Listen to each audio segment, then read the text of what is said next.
大家好，我是龚明明，又见面了。这个系列是关于开源的 AI 物体扫描系统。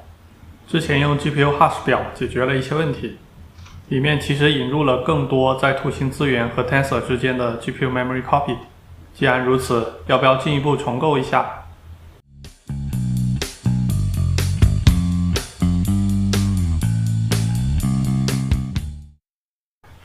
原先在做可微渲染模块的时候，用动态载入的方法，在编译器不依赖于 CUDA SDK 的情况下，引入了 CUDA 的 Memory Copy， 解决了那里面第三、第十二资源和 Tensor 之间的拷贝。在 submconf 里也需要这样的拷贝，所以我把这部分抽取出来，形成了一个叫做 Tensor Converter 的静态库。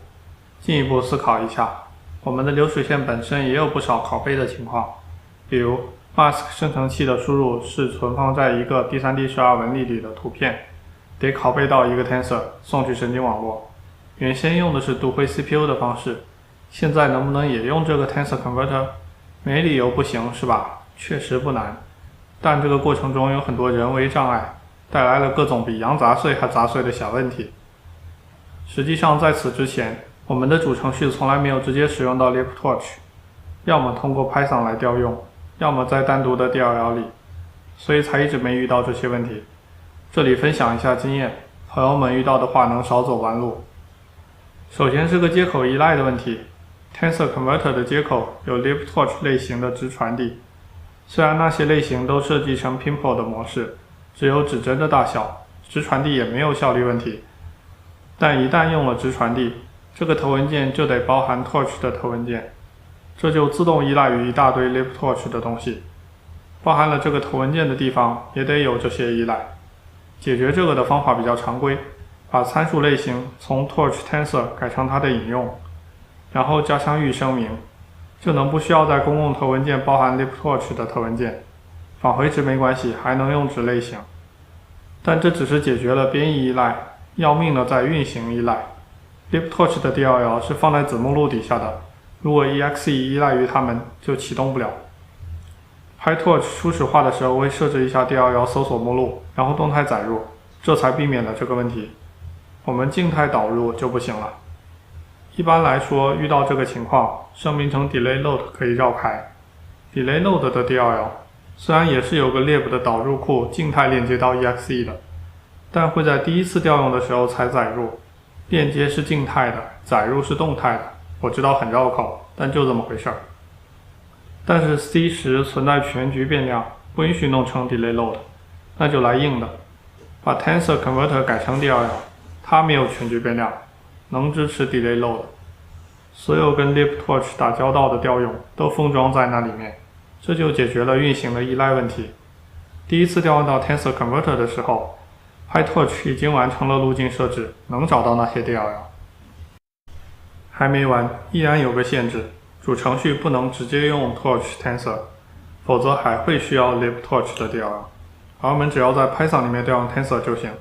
虽然 PyTorch 底层是 libtorch， 但 torch tensor 和 Python 里的 torch tensor 是两个不同的类型，需要在两者之间转换，还得调用这两个宏。于是 Tensor Converter 又增加了一组只用 PyObject 的重载，在里面包一层，让主程序只用 PyObject， 还是不直接接触到 libtorch。 做了这些之后，终于可以把系统跑起来了。流水线里多个在第三、第十二资源和 Tensor 之间的转换，也都能通过 Tensor Converter 在 GPU 上完成，不必读回 CPU， 能减少打断 GPU 流水线的次数。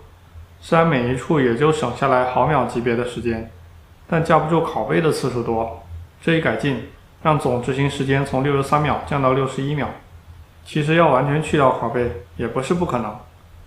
PyTorch 可以自定义内存分配器，按说能用这来控制资源生存期，但现阶段收益比较有限，先不弄了。下一个打算尝试的是支持单张图片作为输入。虽然这个项目长期以来主打的都是多视角的图片作为输入，这才是正确的方向。从单张图片是不可能知道背后长成什么样的，再怎么努力都没可能。但作为一个极端情况，得知道我们的系统能做到什么程度，有时候还真没有多角度。比如这个。当然，你可能觉得就把图直接扔给 Trellis 好了，这不就解决问题了吗？行，但要求太低了。我们已经有整套框架，不管单图片多图片，都要在这样的框架里执行。尽量复用已有组件，复用之前对质量和性能的改进。具体来说，原版的 Trellis 里包含了一个 RAMBG 提取前景，我们有个优化过的 Mask 生成器可以做这个。Trellis 对相机上方向敏感，我们有个从点云提取上方向并旋转图片的操作。Trellis 的纹理也是生成的，我们有个纹理投射的步骤，能和输入图片尽可能一致。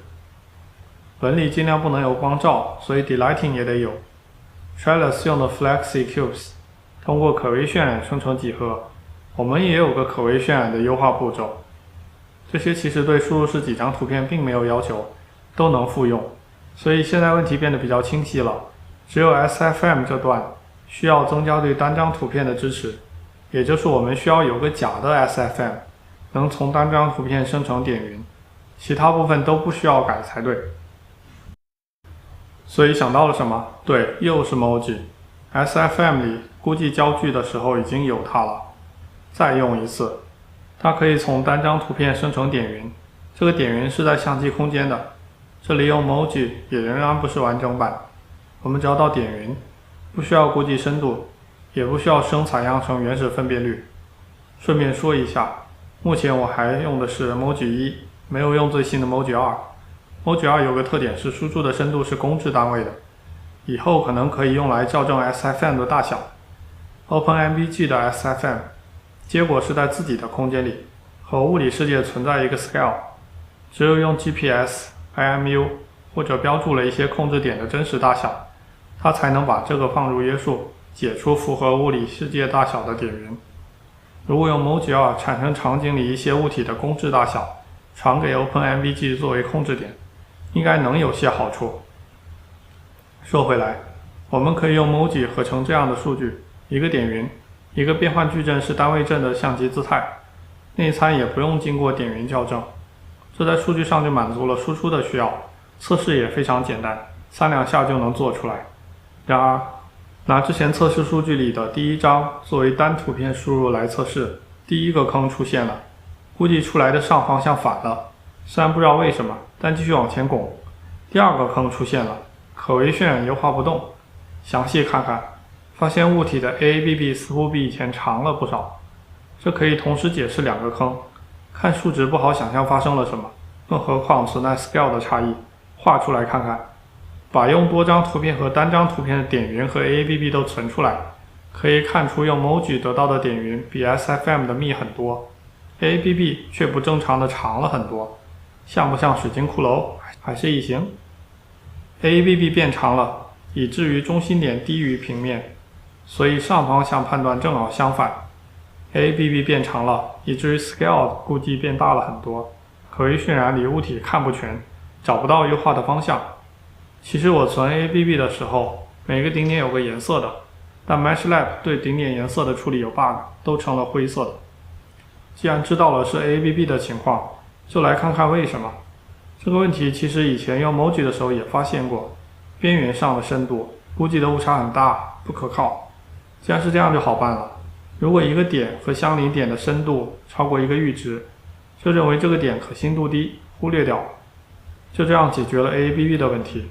现在确实做到了只合成一个 SFM 的点云和相机姿态，其他都不用改，整个框架就能照常跑，输出也符合预期，可微渲染的误差略大于多图片的，背面纹理一团糟。再来看一组结果，来自照片的纹理和合成的纹理边缘很明显，比多图片的差了很多，这也是个不管什么情况下都需要优化的地方。好，那下一期就来做一下纹理的优化，欢迎继续收看，再见。I'm so happy 'cause today I found my friends